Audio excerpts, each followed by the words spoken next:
Hi guys. Улам байна. Анар байна. За өнөөдөр бид хоёр аяллаа яаж төлөвлөх талаараа танад дэлгэрэнгүй мэдээлэл өгөхөөр ирсэн байна. За бид хоёрын хувьд л энэ жил бид хоёр Валентины баярыг онцгойлон тэмдэглэхийг хүсэж байгаа учраас Таиланд нэр тэмдэглэхэд болсон. Бид хоёр энэ аялах газраа аялах улсаа яаж сонгодог вэ гэхлээр бид хоёр мэдээж залуу хүмүүс тийм учраас аль болох визгүй орнууд руу эхний ээлжиндээ зорчихыг зорж байгаа. Бажетын хувьд ч гэсэн Таиланд бол хамгийн боломжтой найс учраас гэдэг Валентина тэмдэглэхээр шийдсэн. За тэгээд дээрэс нь transportation-оос нэг асуудал байгаа. За тэрийг болохоор iTrip-ээс airport такси үйлчилгээг сонгоод гэрээсээ airport руу хөрвүүлээд очоод airport-оосоо хотел руу хөрвүүлэх үйлчилгээг iTrip-ээс сонгосон байгаа. Тэгээ хотелийн хувьд бол бас бид хоёр шийдэх гэж амар удсан, амар их санал зүйрлэлсэн.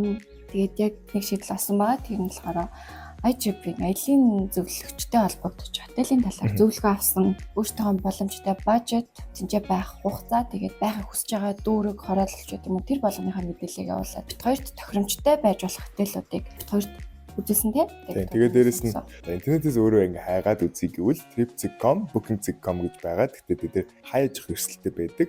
Зурагнаасаа илүү муухай байх магадaltaй болохоор зарим тохиолдолд ноцсон өнөө бас эсээгүй байх тохиолдол зөндөө байдаг. За тэгээд бид хоёрын аяллаа төлөвлөгөө байлаа. Дараа уулзцгаая. Баярлалаа.